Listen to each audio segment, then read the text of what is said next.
Linda, how you doing? I'm doing great. How are you?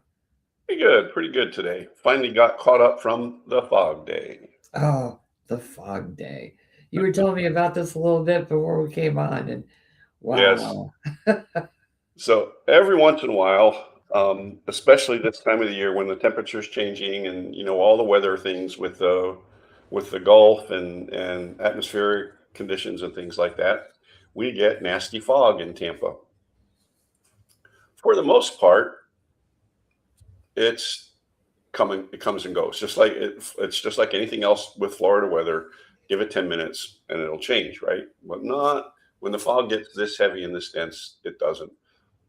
It sticks around, and so uh, many of our listeners know that I work at the Port of Tampa.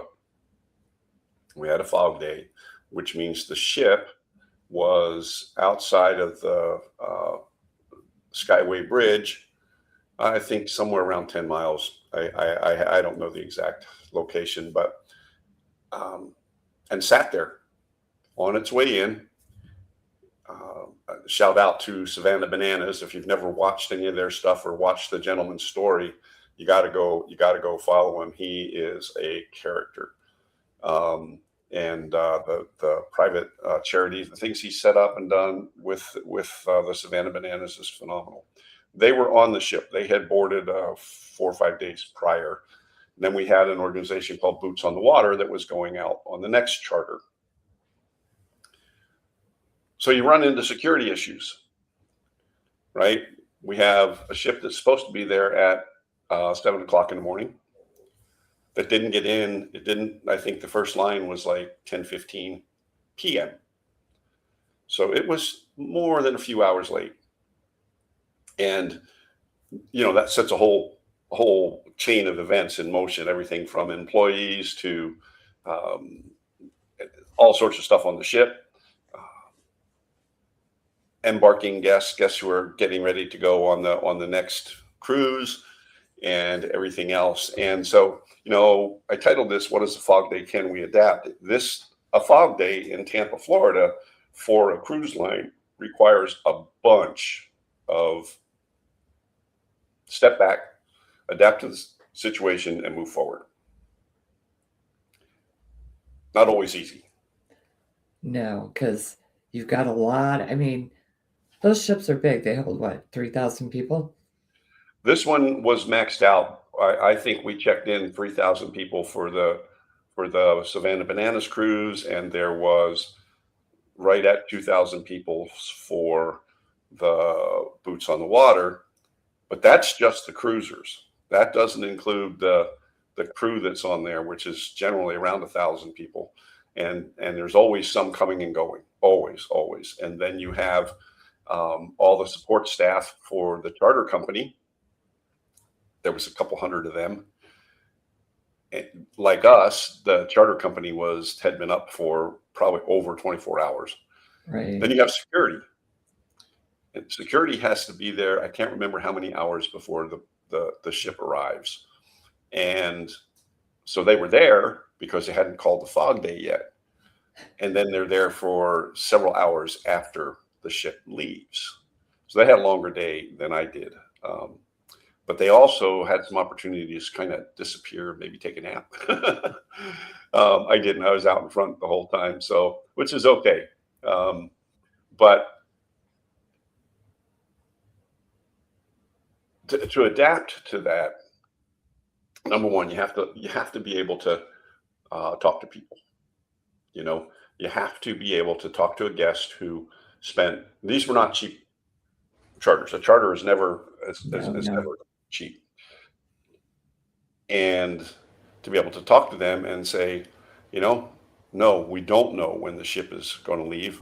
We can look at an app called Cruise Mapper and see that it's still sitting there, and we know that it takes approximately 5 hours to get from the point that it is at into the pier. Oh So at my 9 o'clock in goodness. the morning,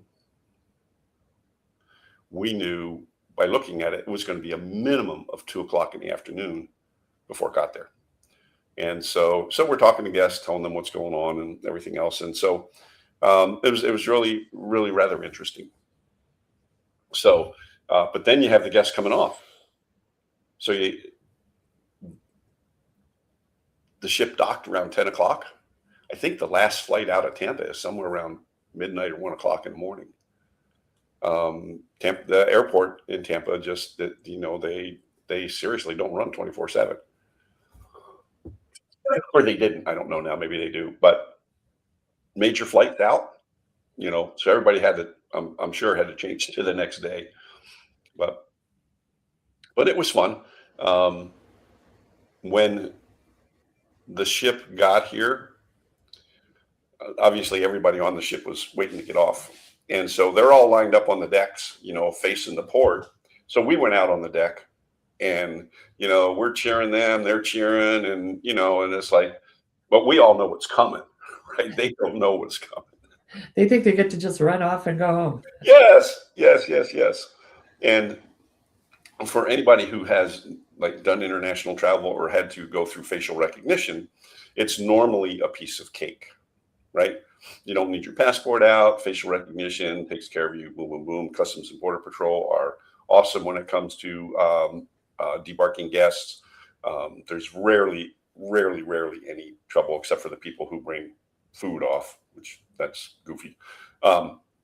And nobody thought about the manifest expiring.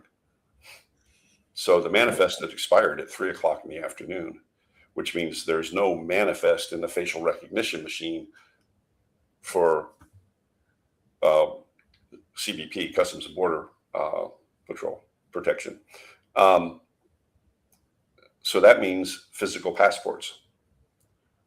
Well, we tell everybody 3 floors. At the top floor, we're telling everybody to put they don't need their passports out. It's facial recognition, boom, boom, boom, boom, boom, boom, boom, right? All the way down, we're telling them that. And they started to get off the ship before facial was set up. So we probably had a minimum of 500 people in the terminal before it dawned on us facial wasn't working. So now we got to tell everybody to get their passports out. That was the only bottleneck. That was the only time in the debark and embark process, the people getting off the ship, people getting on the ship, where we had some grumpy people. And, to a certain extent, I don't blame them. I'm used to being called names. So, but there was only a few of them. That was a crazy thing, Linda, about how both of those cruises, both of those charters, and the name of the charter company is Sixth Man, SIXTH, Sixth Man. They're out of Atlanta, Georgia. Phenomenal people who run the cruises.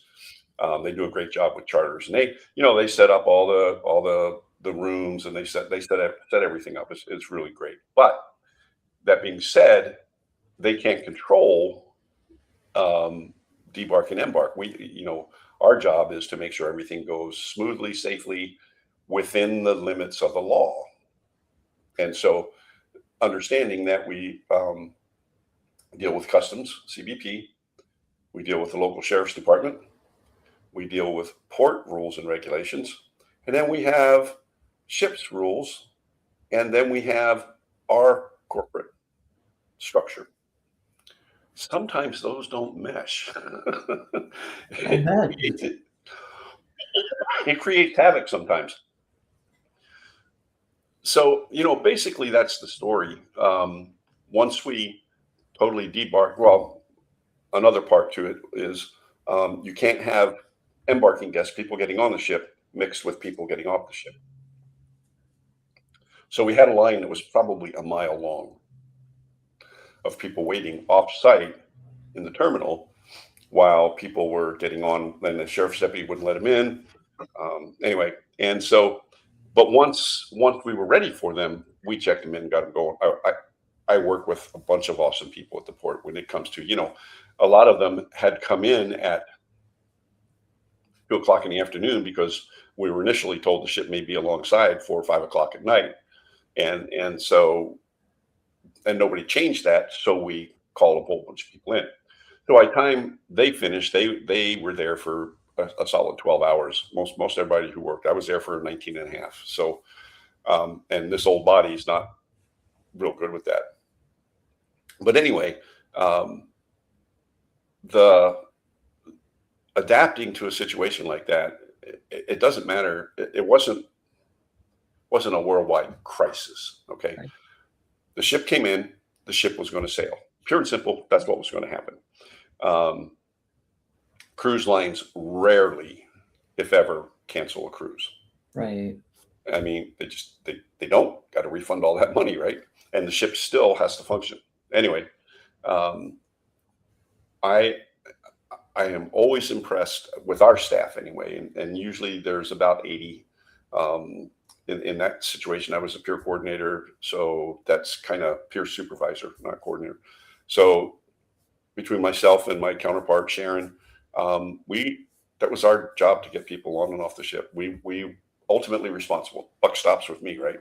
So you're leading anywhere from 65 to 85 people, and you better lead.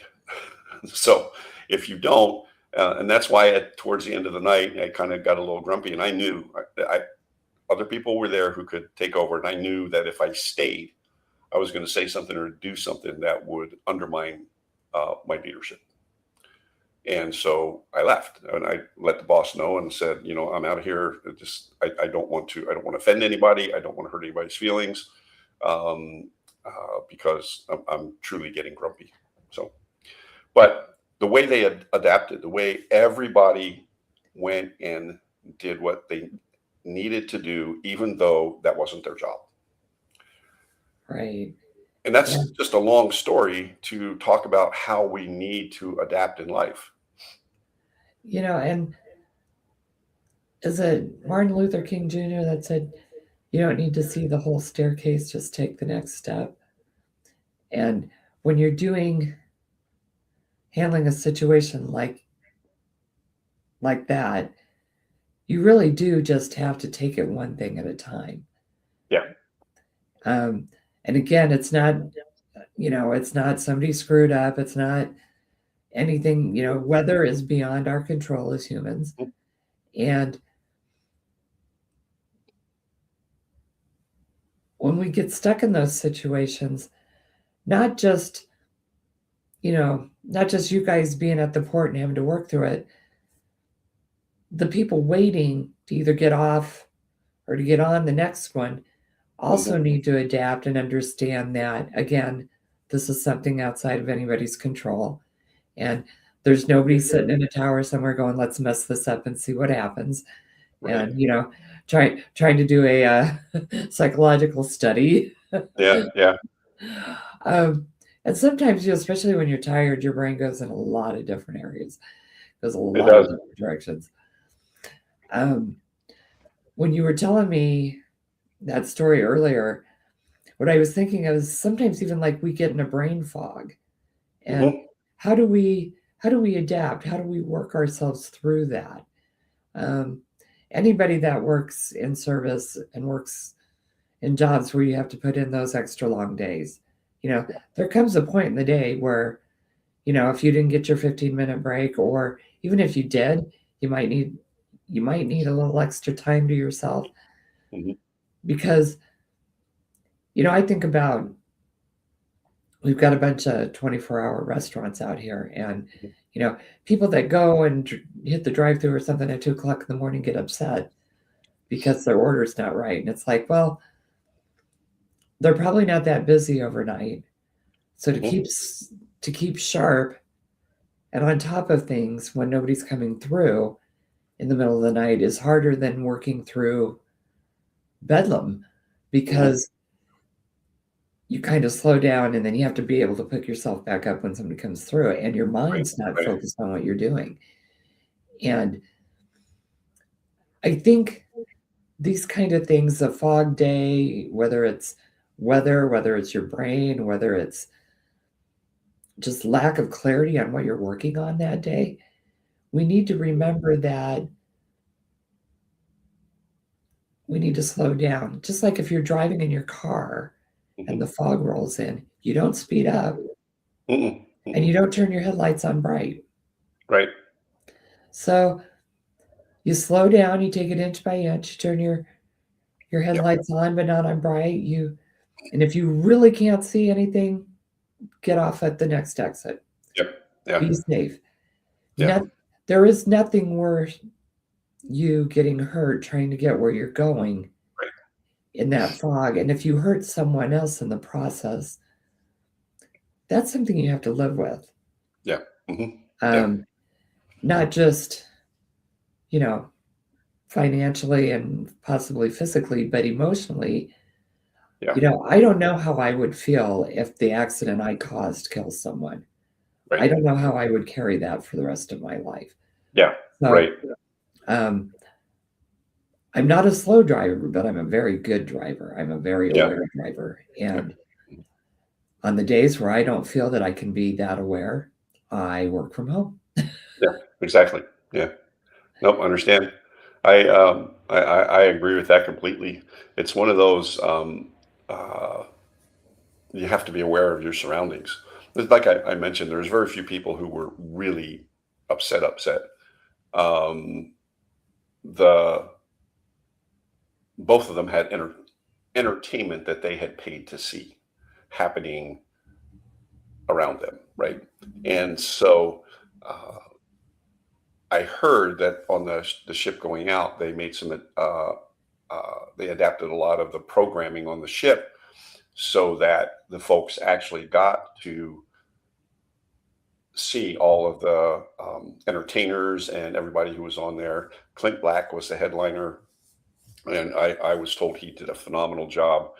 And a lot of the shows that they paid for, they went long, and they went long on purpose. You know, and so it just was. And once again, I can't say enough about the Savannah Bananas. I'll tell you what, they were. This is I guess a story of people's humanity.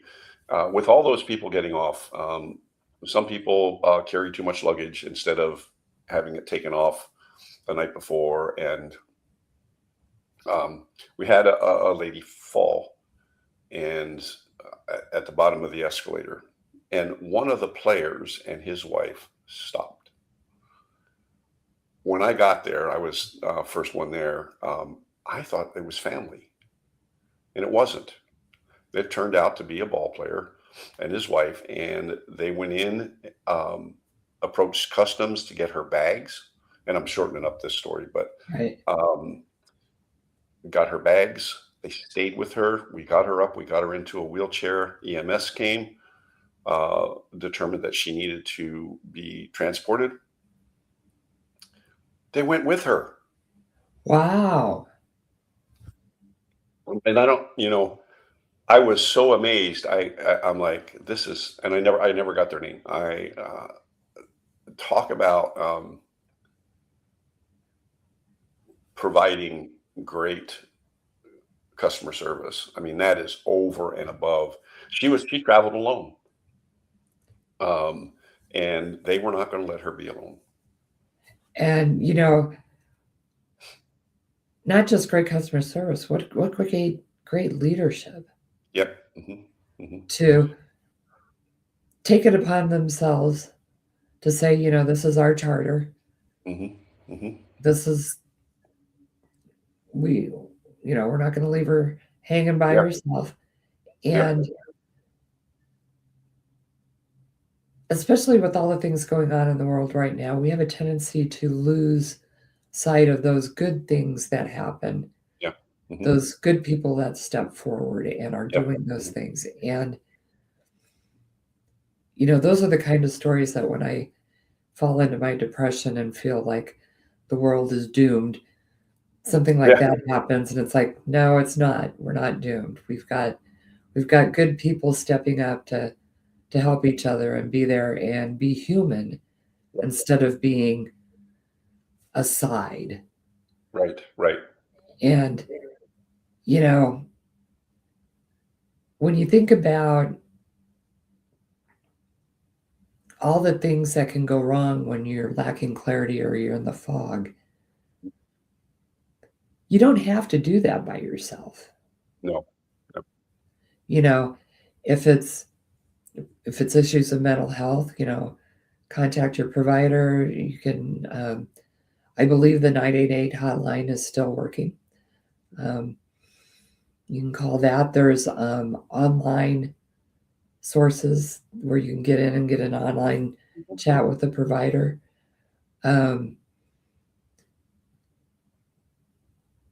Just because it looks like things aren't clear doesn't mean you can't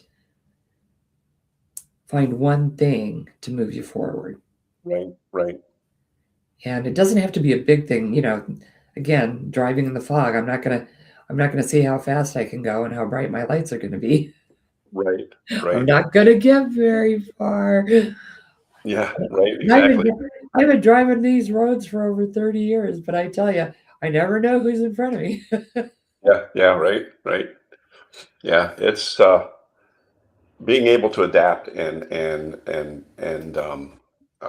adjust in situations like that where when you just don't know. uh, the ultimate, that. So, for example, in that situation, you're going to get off the ship. You just don't know when. Right. And so how do you adapt? How do you behave? How do you act? And I have to say that in both the debark and the embarkation processes, most of the people had a really good attitude. And so, uh, which, we've had fog days where that has not been the case. Right. And so, but it's a different, it was a different situation. So, Linda, you have a program coming up on perspective, correct? Correct. It's called A Matter of Perspective, and it's on March 9th at 7 p.m. Eastern Time. It's free. Um, I just talk about how when you change your perspective, you can, Wayne Dyer says when you change the way you look at things, the things you look at change. Yeah, And when you're in situations like these people where it sounds like most of them were able to say, okay, beyond my control, so what can I do to make this better or at least tolerable? You know, mhm, I always feel if families have young kids, because, you know, yeah, young kids do not have that kind of filter. right, yeah. And, The upside, they just don't. They just don't. the upside to young kids is that there's ice cream Yes.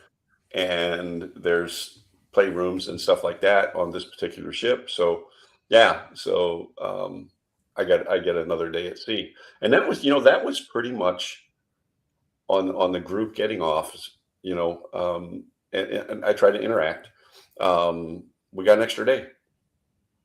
And, to me, when I'm grumpy, I like to maybe go sit at the park and watch the kids play Yeah. because, especially really young children, Hmm. it's such an abandoned Yeah. joy. It's just pure. They're running, they're rolling around, they're having a great time. They don't care if they get dirty. They don't care if they play in the mud. And Right. we kind of tend to lose that sense of joy as we get older. So, Yeah. Yeah. um, It's funny you say that on one terminal, out of the office, and the office is wide open. There's no doors or anything like that on it, but I can go to the window and there's a playground down by the Victory ship and the Florida Aquarium and stuff like that. And it's got all sorts of things for the kids to do. And like you say, when things are frustrating or not going right or what, I can walk out there, look out the window, and watch these kids play. And it brings a renewal, I guess. They have no cares, no concerns, and it's funny watching the kids play. If we as adults got along the way the kids do, yeah. you know, this world would be a much better place. And there is, however, I watch the parents too. Um, a lot of the parents, they sit off to the sides and they're keeping an eye on their kids. They're interacting with other parents, but there's always one or two helicopter moms, and that's funny to watch also because you can't hear what they're saying, but you see the kid look up, and it's like, just leave me alone, you know? I'm Um, having fun and I'm out of your hair. yeah, yeah, yeah, yeah, Go, yeah. So go play, mom. Go play. go play. Yeah, exactly, exactly. But yeah, it's you know, it doesn't matter the day, the time, whatever you got going on. There's always going to be a situation where you have to adapt, where you have to step back and see, what's changed here and what can I do to make it better for somebody else. And, if you can, even just, a bio break Yep. that removes you from the situation for a couple of minutes. And one of the things I found myself doing in the last several weeks, because, well, we've been watching the Olympics, so I get a lot of fun out of that. But when things get really heavy, instead of doom scrolling, I get on and I've been watching lots of puppy videos. Yeah. There you go. There you go. And come on, puppies and kittens. Yep. Yep. Can't go wrong. Can't go wrong. Can't go wrong. So, uh, and with the fog analogy, think about how you can change your perspective on how to get through to find some clarity. Right. And Right. we can go over that some more, but mostly just don't let what's happening right then determine everything else. Right. Right. Exactly. Change and adapt how you can. Take care of what's your responsibility. And Yeah. Yeah. It is. just remember, you don't know what the person across from you is going through besides this, Mhm. and just give them grace. Yep. Yep. Grace is always good. So we're about out of time. If you find this content worthwhile to you, that it brings you some joy, it brings you some peace, maybe some advice, please like and share and subscribe. Let us know in the comments what you think. If you want to reach out to us at Balancing Act 2024 at gmail.com, Balancing Act 2024 at gmail.com. If you have a question or are interested in Linda's program on perspective, please reach out to us and we'll send you the information. You bet. We'll be posting more. There'll be more information coming in the next week or so, but just wanted to give everybody a heads up. All right. Well, Linda, it's been fun today. Thank you. You bet. We'll see you all next time. See you later.